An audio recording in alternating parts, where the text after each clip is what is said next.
Assalamualaikum warahmatullahi wabarakatuh. Perkenalkan, nama saya Muhammad Nurafat dari Prodi Sistem Informasi NIM 2212500000474.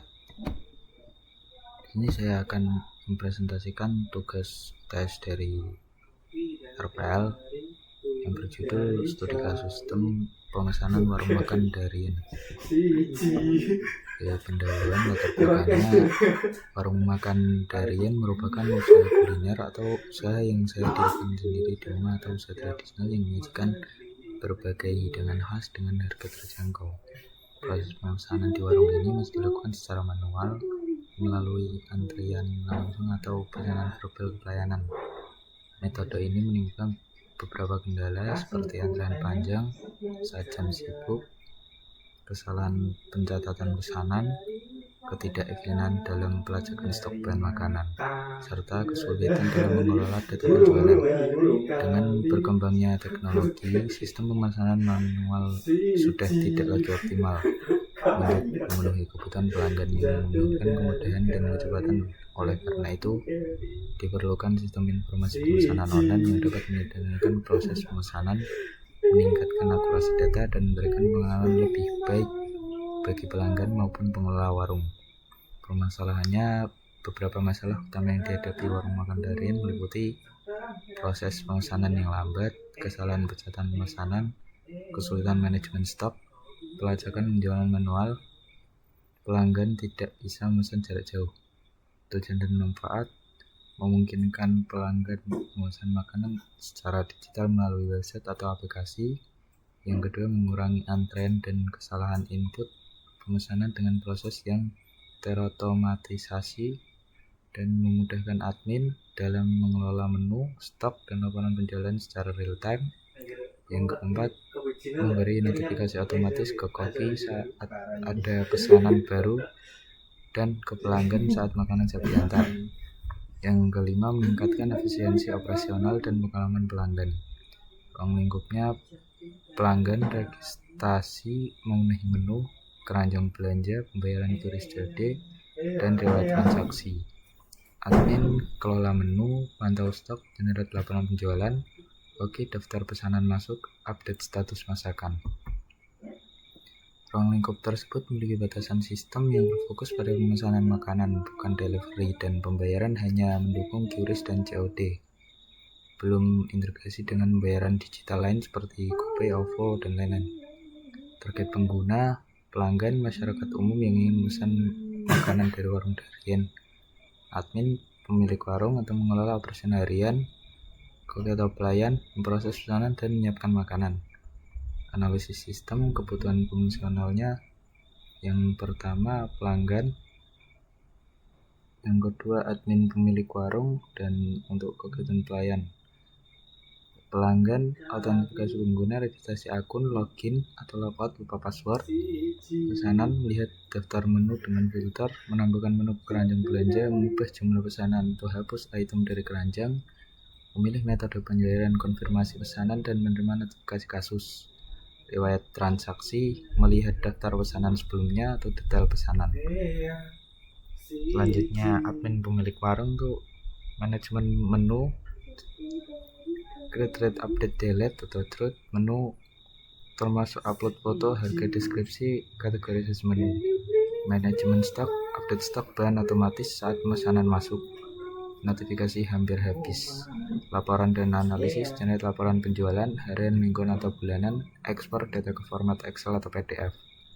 Untuk koki dan pelayan, daftar pesanan masuk, melihat pesanan baru secara real time, filter berdasarkan status, menunggu dimasak siap diantar. Update status pesanan, mengunggah status pesanan sedang masak, siap diambil atau siap diantarkan. Kebutuhan fungsional dari keamanan, inskripsi password pengguna, proteksi terhadap SQL injection, dan serangan DDoS. Batasi akses admin hanya untuk pemilik warung.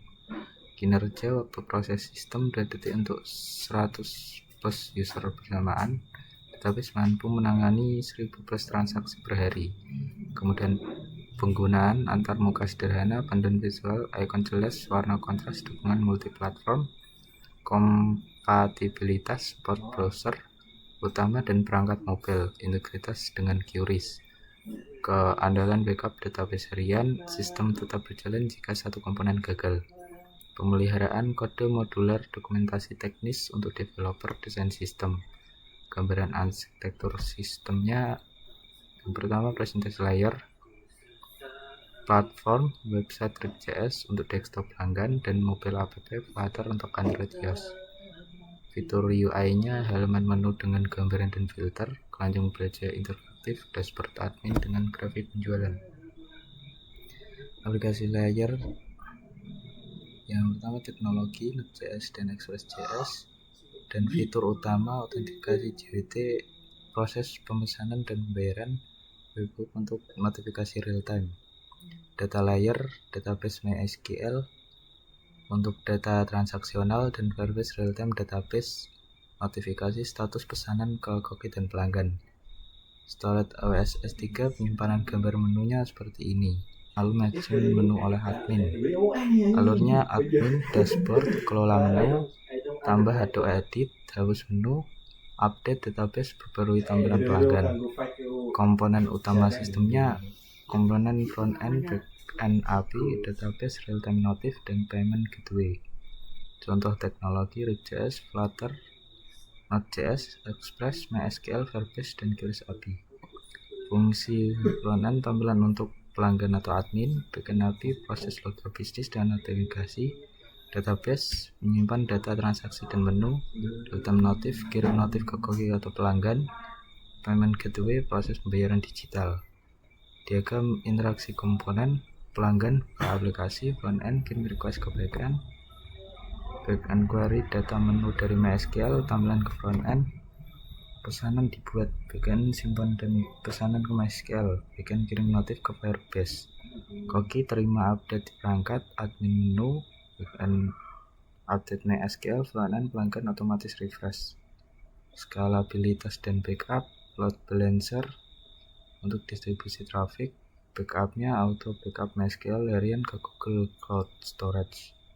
Failover, server cadangan siap aktif jika server utama down. Model SDLC-nya prototype model. Kami memilih prototype model prototype dalam pengembangan sistem pemesanan ini karena karakteristik proyek yang membutuhkan feedback cepat dari pengguna, pemilik warung, dan pelanggan misalnya, serta fleksibilitas dalam perubahan desain.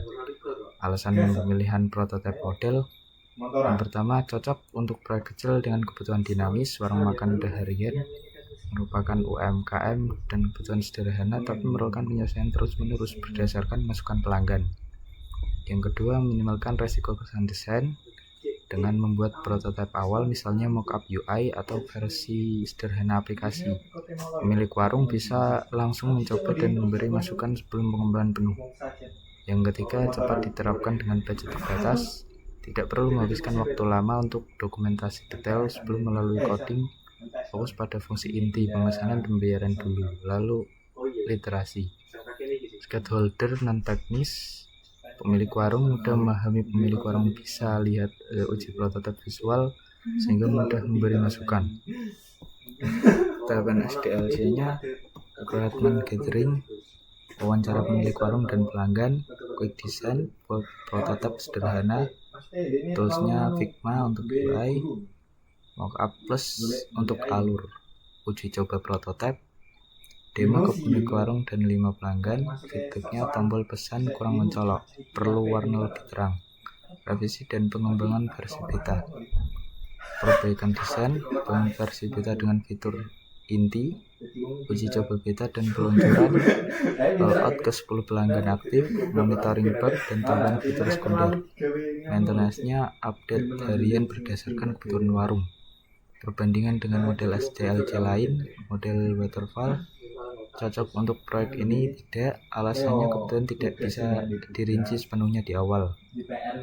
Agile bisa tapi terlalu kompleks, alasannya proyek kecil tidak perlu sprint 2 mingguan. Spiral tidak, alasannya lebih cocok untuk sistem backgris. Prototype paling tepat, alasannya cepat, adaptif, dan stakeholder bisa lihat hasil nyata. Contoh penerapan dalam proyeknya, skenario minggu pertama buat prototipe UI alur pemesanan dari Figma. Yang kedua, demo ke warung, dapat feedback, tambahkan opsi pesan antar. Minggu ketiga, revisi prototipe, mulai coding fitur dasar. Minggu keempat, uji coba beta dengan 5 pelanggan, feedback pembayaran. Minggu kelima, launch versi stabil. Perancangan base data sistem pemasaran warung makan harian. Daftar tabel utamanya, tabel user, filenya user ID, PK, nama, email, password, role, HP, create ad, keterangan role, pelanggan, admin, cookie. Tabel menu, filenya menu ID, nama, kategori, harga, deskripsi, gambar, URL, stok, label. Keterangannya kategori makanan dan minuman, order ID PK, user ID FK, total harga, status, metode bayar, waktu pesan. Keterangannya status diproses, dimasak, dan selesai. Order detail ID PK, order ID FK, menu ID FK, quantity, dan subtotal. Paymentnya payment ID WK, order ID FK, jumlah, metode, status, dan waktu bayar. Keterangannya metode QRIS atau COD. Relasi antar tabelnya seperti ini. Biasanya one to many, satu user bisa membuat banyak pesanan order. Satu pesanan terdiri dari banyak item. Detail. Many to many, relasi antara menu dan order melalui order detail. One to one, satu pesanan order hanya memiliki satu pembayaran payment. Contoh ERD sederhananya seperti ini. Kesimpulannya, sistem pemesanan online warung makan harian berhasil mengatasi masalah pemesanan manual dengan menyediakan platform digital yang efisien. Sistem ini memungkinkan pelanggan memesan dan membayar secara online, membantu admin mengelola menu dan laporan, serta memudahkan kokim proses pesanan.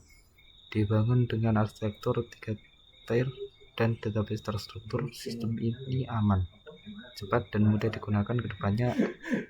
Sistem dapat dikembangkan dengan menambahkan fitur pengaturan atau pembayaran digital lainnya. Implementasi ini tidak hanya meningkatkan efisiensi operasional warung, tetapi juga memberikan pengalaman yang lebih baik bagi pelanggan. Sekian dari presentasi saya. Assalamualaikum warahmatullahi wabarakatuh.